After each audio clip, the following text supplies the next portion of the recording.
Good morning friends, welcome to the channel quick book learner. I am Sakshi और जो हम पढ़ेंगे वो आज भारत के वॉइस रॉय के बारे में पढ़ेंगे। हमने इससे पहले फ्रेंड्स बंगाल के गवर्नर और भारत के गवर्नर जनरल के बारे में पढ़ा था और आज जो हम पढ़ेंगे वो भारत के वॉइस रॉय के बारे में पढ़ेंगे। हमें पता है 1857 के युद्ध के बाद जो भारतीय स्वतंत्रता संग्राम था उसके बाद 1858 में जो अगला अधिनियम लाया जाता है, भारत शासन अधिनियम 1858, उसमें क्या किया जाता है, कंपनी के शासन को समाप्त कर दिया जाता है और शासन का प्रत्यक्ष नियंत्रण जो था वो ब्रिटिश ताज अपने हाथों में ले लेता है। और जो भारत का गवर्नर जनरल था उसको भारत का क्या बना दिया जाता है, वॉइसरॉय बना दिया जाता है। तो जिस वक्त ये अधिनियम आता है, भारत शासन अधिनियम 1858, उस वक्त भारत के गवर्नर जनरल कौन थे? लॉर्ड कैनिंग थे। अब क्योंकि उस अधिनियम में लिखा हुआ है कि भारत का अब जो गवर्नर जनरल है वो क्या कहलाएगा, भारत का वॉइस रॉय। तो अब ये लॉर्ड कैनिंग क्या कहा जाने लगेंगे, भारत का वॉइस रॉय कहा जाने लगेंगे। अब इनके कार्यकाल में हम कुछ इंपॉर्टेंट फैक्ट्स पढ़ेंगे कि इनके कार्यकाल में क्या क्या प्रमुख घटनाएं हुई। तो इनके बारे में जब हम पढ़ेंगे तो हम देखते हैं कि भारत के ये कौन थे, प्रथम वॉइस रॉय। भारत का अंतिम गवर्नर जनरल कौन था, लॉर्ड कैनिंग। और भारत के प्रथम वॉइस रॉय कौन थे, तो लॉर्ड कैनिंग। 1858 का भारत शासन अधिनियम आता है जिसमें कंपनी के शासन को समाप्त कर शासन का प्रत्यक्ष नियंत्रण किसके हाथों में आ जाता है, ब्रिटिश ताज के हाथों में आ जाता है। इन्हीं लॉर्ड कैनिंग के कार्यकाल में ही विधवा पुनर्विवाह अधिनियम 1856 लागू किया गया। और किसकी इसमें महत्वपूर्ण भूमिका रही थी, तो ईश्वर चंद्र विद्यासागर की इसमें महत्वपूर्ण भूमिका रही। सितंबर 1859 में नील विद्रोह को क्या किया गया था, लाया गया था। सितंबर 1859 में नील विद्रोह आया। यूरोपीय सेनाओं द्वारा श्वेत विद्रोह कब किया गया, लॉर्ड कैनिंग के कार्यकाल में, वर्ष 1859 में। नागरिक विधि संहिता, भारतीय दंड संहिता, फौजदारी विधि संहिता, ये तीनों जो नियम कानून बनाए गए थे लॉर्ड कैनिंग के कार्यकाल में बनाए गए थे। चाहे हम बात करें नागरिक विधि संहिता की जो 1859 में लाया गया, भारतीय दंड संहिता 1860 में लाया गया, फौजदारी विधि संहिता 1861 में लाया गया। भारतीय परिषद अधिनियम, अब ठीक उसके बाद अगला अधिनियम आता है 1858 के बाद 1861 में, उसको क्या कहा जाता है, भारतीय परिषद अधिनियम। वो भी किसके कार्यकाल में आया, लॉर्ड कैनिंग के कार्यकाल में आया। और 1861 में हाईकोर्ट एक्ट पारित किया गया। हाईकोर्ट एक्ट क्या हुआ था, पारित किया गया था लॉर्ड कैनिंग के कार्यकाल में। और संपूर्ण देश में एक ही दंड संहिता को क्या किया गया था, लागू किया गया था, कि मतलब पूरे देश में एक ही जो रूल्स होंगे क्राइम के लिए, उनके लिए जो दंड होंगे वो पूरे भारत देश में क्या होंगे, एक ही होंगे। तो इस तरीके से एक ही दंड संहिता को क्या किया गया था, लागू किया गया था। और लॉर्ड कैनिंग के कार्यकाल में ही पहली बार आयकर लगाया गया, जिसे ब्रिटिश अर्थशास्त्री विल्सन द्वारा क्या किया गया था, प्रस्तुत किया गया था कि भैया जिसकी जितनी इनकम होगी उस हिसाब से उसको क्या करना पड़ेगा, टैक्स देना पड़ेगा।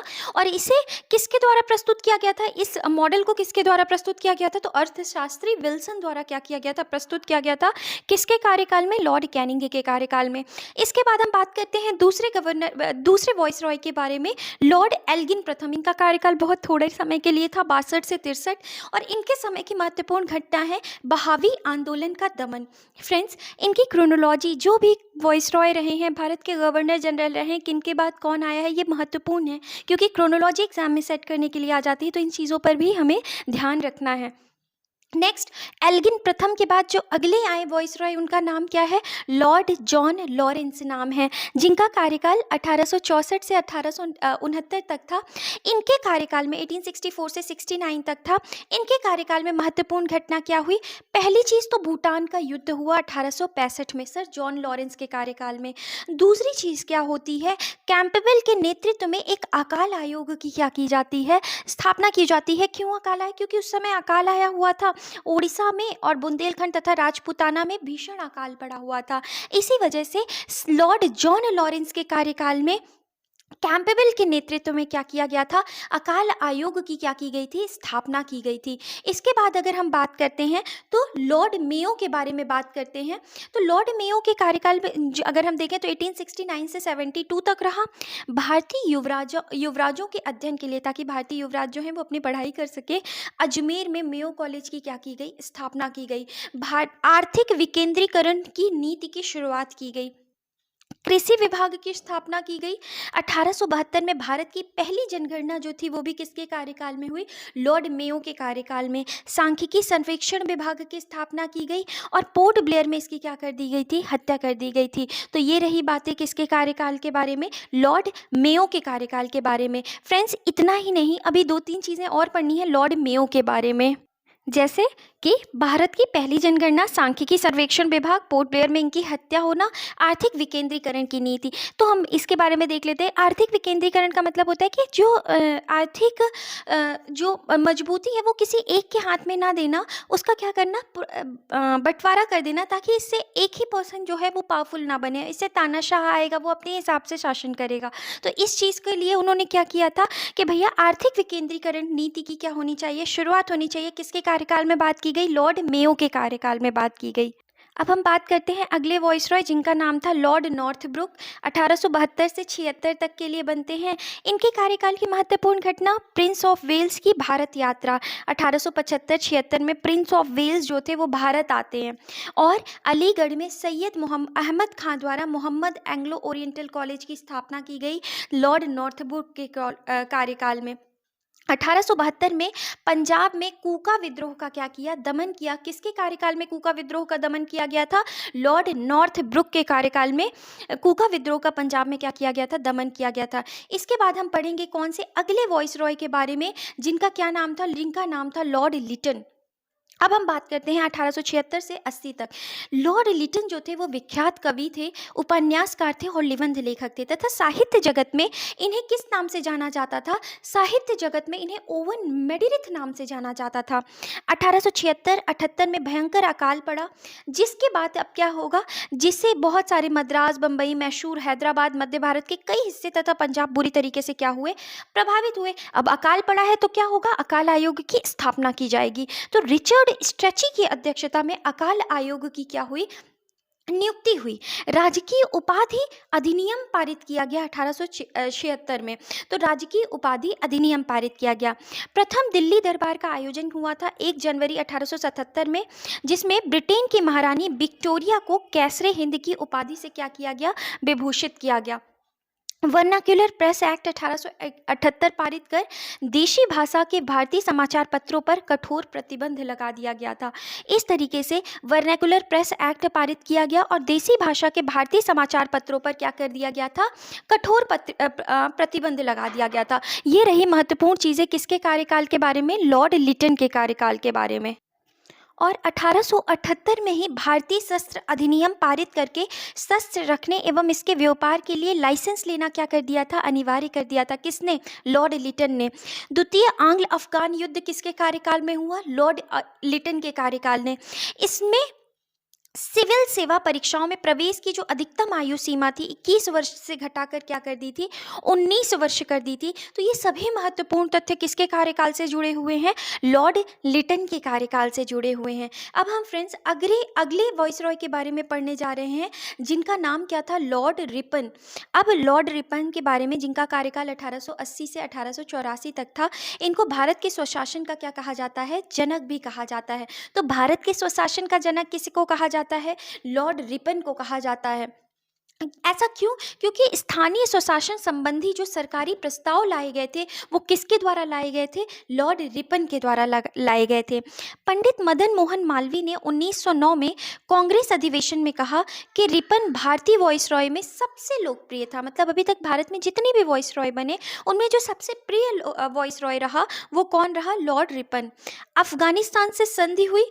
वर्नाक्यूलर प्रेस एक्ट जो लॉर्ड लिटन के कार्यकाल में पारित हुआ था उसको क्या कर दिया जाता है? लॉर्ड रिपन के कार्यकाल में रद्द कर दिया जाता है।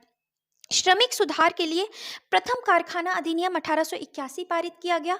मैसूर के शासक को उनकी गद्दी वापस दे दी गई। वित्तीय विकेंद्रीकरण नीति का क्या किया गया? नियमीकरण किया गया। उसमें और ज़्यादा रूल्स रेगुलेशंस लाए गए।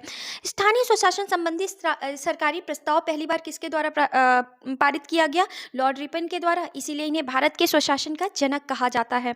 सर विलियम हंटर की अध्यक्षता में हंटर आयोग की क्या की गई? नियुक्ति की गई, जिसे 1854 के बाद देश में शिक्षा की दिशा में प्राथमिक व माध्यमिक स्तर पर किए गए सुधार व प्रयासों की समीक्षा करनी थी। तो हंटर आयोग की क्या की गई थी, नियुक्ति की गई थी, ताकि देश में शिक्षा की दिशा प्राथमिक व माध्यमिक स्तर पर किए गए सुधार के प्रयासों की क्या की जा सके, समीक्षा की जा सके। इन्हीं के कार्यकाल में क्या हुआ था, एल्बर्ट बिल पर क्या हुआ था, विवाद हुआ था 1883-84 में। नियमित जनगणना की शुरुआत भी किसके कार्यकाल में हुई थी, लॉर्ड रिपन के कार्यकाल में हुई थी। और फ्लोरेंस नाइटिंगेल ने रिपन को भारत के उद्धारक की क्या दी थी, संज्ञा दी थी। तो ये महत्वपूर्ण कथन है जो किससे संबंधित है, लॉर्ड रिपन से संबंधित है। इनके कार्यकाल में प्रमुख महत्वपूर्ण घटनाएं घटी थी। अब रिपन के बाद अगले जो वॉइसरॉय आएंगे उनका नाम है लॉर्ड डफरिन। तो 1884 से 88 तक अगर हम देखें तो किसका कार्यकाल रहा, लॉर्ड डफरिन का। लॉर्ड डफरिन के कार्यकाल की सबसे महत्वपूर्ण घटना है भारतीय राष्ट्रीय कांग्रेस की स्थापना 28 दिसंबर 1885 में हुई थी। अब तृतीय आंग्ल वर्मा युद्ध जो था, वर्मा का अंतिम रूप से क्या किया गया था, भारत में विलय हुआ था। तो तृतीय आंग्ल वर्मा युद्ध किसके कार्यकाल में, लॉर्ड डफरिन के। और वर्मा का अंतिम रूप से क्या कर दिया गया था, भारत में विलय कर दिया गया था। बंगाल टेनेंसी एक्ट किसानों से संबंधित 1885 तथा पंजाब टेनेंसी एक्ट 1887 पारित हुआ। नागरिक सेवा के विकास के लिए एचिशन आयोग, तो एचिशन आयोग भारत आया था किसके कार्यकाल में, लॉर्ड डफरिन के कार्यकाल में भारत आया था। अब हम अगले वॉइसरॉय के बारे में पढ़ेंगे जिनका नाम था लॉर्ड लैंसडाउन, 1888 से 1894 तक। दूसरा कारखाना अधिनियम 1891 पारित हुआ। तो दूसरा कारखाना अधिनियम किसके कार्यकाल में, लॉर्ड लैंसडाउन के कार्यकाल में।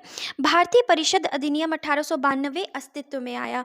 इन्हीं के कार्यकाल में, लैंसडाउन के कार्यकाल में डूरंड आयोग की स्थापना हुई थी, जिसमें भारत अफगानिस्तान सीमा का क्या किया गया, निर्धारण किया गया। 1891 में समस्त आयु विवाह अधिनियम पारित किए गए और 1893 में अफीम आयोग का क्या किया गया, गठन किया गया। तो ये कुछ इंपॉर्टेंट फैक्ट्स हैं जो किससे जुड़े हुए हैं, लॉर्ड लैंसडाउन से जुड़े हुए। अब अगले वॉइसरॉय की तरफ चलते हैं जिनका नाम था लॉर्ड एल्गिन द्वितीय।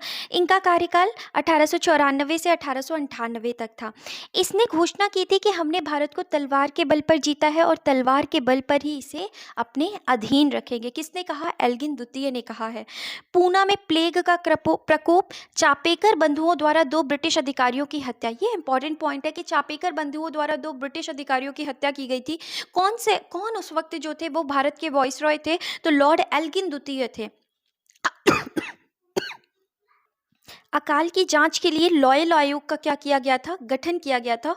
और 1895 में भारतीय व्यय की जांच के लिए वेल्वी आयोग का क्या किया गया, गठन किया गया। किसके कार्यकाल में, एल्गिन द्वितीय के कार्यकाल में। तो भारतीय व्यय की जांच के लिए कौन सा आयोग बनाया गया था, वेल्वी आयोग बनाया गया था। अब हम बात करते हैं लॉर्ड कर्जन के कार्यकाल के बारे में। इंपॉर्टेंट फैक्ट्स जो भी लॉर्ड कर्जन के कार्यकाल के थे। तो भारत का सबसे अलोकप्रिय वॉइसरॉय जो था, तो भारत का सबसे अलोकप्रिय वॉइसरॉय जो था वो कौन था, लॉर्ड कर्जन ही था, जिसका कार्यकाल 1899 से 1905 तक था। रोनाल्डो ने कर्जन की जीवनी लिखी है, रोनाल्डसन ने कर्जन की क्या लिखी है, जीवनी लिखी है। कर्जन के कार्यों को आधार बताते हुए गोखले ने इनको आधुनिक भारत का औरंगजेब कहा। तो आधुनिक भारत का औरंगजेब किसके, लॉर्ड कर्जन को कहा जाता है। केंद्रीय गुप्तचर व्यवस्था की शुरुआत की गई 1899 में। क्या किया गया था, भारतीय टंकड़ व पत्र मुद्रा अधिनियम के द्वारा पाउंड को भारत में क्या कर दिया गया, मान्य घोषित कर दिया गया। जो भी ब्रिटिश मुद्रा थी उसको भारत में क्या कर दिया गया, मान्य घोषित कर दिया गया। किसके कार्यकाल में, तो लॉर्ड कर्जन के कार्यकाल में। 1900 में पंजाब भूमि अन्याक्रमण एक्ट पारित किया गया, जिससे किसानों की भूमि गैर कृषकों के पास ना जाए। 1901 में भारत में पहली बार जातिगत आधार पर क्या की गई, जनगणना की गई। 1903 में पूसा में एग्रीकल्चर इंस्टीट्यूट की स्थापना की गई। और कर्जन 1903 में फारस गया और फारस अफगान झगड़े को सुलझाने के लिए मैकमोहन को क्या किया था, नियुक्त किया था। 1904 में ऑफिशियल सीक्रेट एक्ट को पारित कर सरकारी नियंत्रण को और ज़्यादा क्या कर दिया गया था, बढ़ा दिया गया था। पुलिस प्रशासन के सुधार हेतु एंड्रयू फ्रेजर की अध्यक्षता में पुलिस आयोग का गठन किया गया। 1902 में सर टॉमस रैले की अध्यक्षता में विश्वविद्यालय आयोग की स्थापना 1902 तथा विश्वविद्यालय सुधार अधिनियम पारित किया गया। किसकी अध्यक्षता में, टॉमस रैले की अध्यक्षता में। मॉनक्रीफ की अध्यक्षता में एक सिंचाई आयोग की क्या की गई, नियुक्ति की गई। उद्योग व वाणिज्य विभाग की क्या की गई है, स्थापना की गई। किसके कार्यकाल में, तो लॉर्ड कर्जन के कार्यकाल में। प्राचीन स्मारक संरक्षण अधिनियम 1904 किसके कार्यकाल में, लॉर्ड कर्जन। भारतीय पुरातत्व सर्वेक्षण विभाग की स्थापना सर एंटनी मैकडोनाल्ड की अध्यक्षता में अकाल आयोग का क्या किया गया था, गठन किया गया था। तिब्बत में यंग हस्बैंड मिशन 1903-1904 लगाया गया था। 1905 में हमें पता है कि कर्जन के कार्यकाल में ही बंगाल का क्या किया गया, विभाजन हुआ। मुख्य सेनापति किचनर से विवाद के कारण कर्जन ने 1905 में त्यागपत्र दे दिया। कर्जन ऐसा वॉइसरॉय था जो अत्यधिक केंद्रीकरण और निरंकुश शासन का क्या था, हिमायती था। भारत की शिक्षा व्यवस्था पर चोट करते हुए उसने कहा था कि पूर्व ऐसा विश्वविद्यालय जहां विद्यार्थी को कभी भी डिग्री नहीं मिलती, इस तरीके से उसने भारतीय शिक्षा का क्या किया था, अपमान किया था। कलकत्ता नगर पालिका की स्थिति पर व्यंग करते हुए कहा कि मैं वॉइसरॉय के बाद कलकत्ता का क्या बनना चाहूंगा, महापौर बनना चाहूंगा। कांग्रेस पर व्यंग करते हुए कहा कि कांग्रेस अब मरणशील है और मेरी इच्छा है कि मैं इसकी शांतिपूर्ण मृत्यु में सहयोग कर सकूं। तो इस तरीके से फ्रेंड्स ये बातें रही किनके कार्यकाल के बारे में, लॉर्ड कर्जन के कार्यकाल के बारे में। जैसे कि बहुत सारी चीजें हमने पढ़ी, तिब्बत में यंग हस्बैंड मिशन पढ़ा, हमने देखा कि किस तरीके से अकाल आयोग का गठन किया गया, कि जो बंगाल विभाजन हुआ वो किस तरीके से इस कार्यकाल में हुआ। तो कई सारी चीज़ें पढ़ी हैं जो हर एक लाइन और हर एक फैक्ट जो है वो अपने आप में क्या है, इंपॉर्टेंट है। अब इनके बाद किनका कार्यकाल आएगा, तो लॉर्ड मिंटो द्वितीय का। तो लॉर्ड मिंटो द्वितीय जिसका कार्यकाल 1905 से 1910 तक था। बंग भंग विरोधी तथा स्वदेशी आंदोलन दबाने का क्या किया गया, प्रयास किया गया। मुस्लिम लीग की स्थापना 1906 में लॉर्ड मिंटो के ही कार्यकाल में हुई। खुदीराम बोस को फांसी दी गई और बाल गंगाधर तिलक को राजद्रोह के आरोप में 6 वर्ष का कारावास 1908 में दिया गया था। किसके कार्यकाल में, लॉर्ड मिंटो द्वितीय के कार्यकाल में।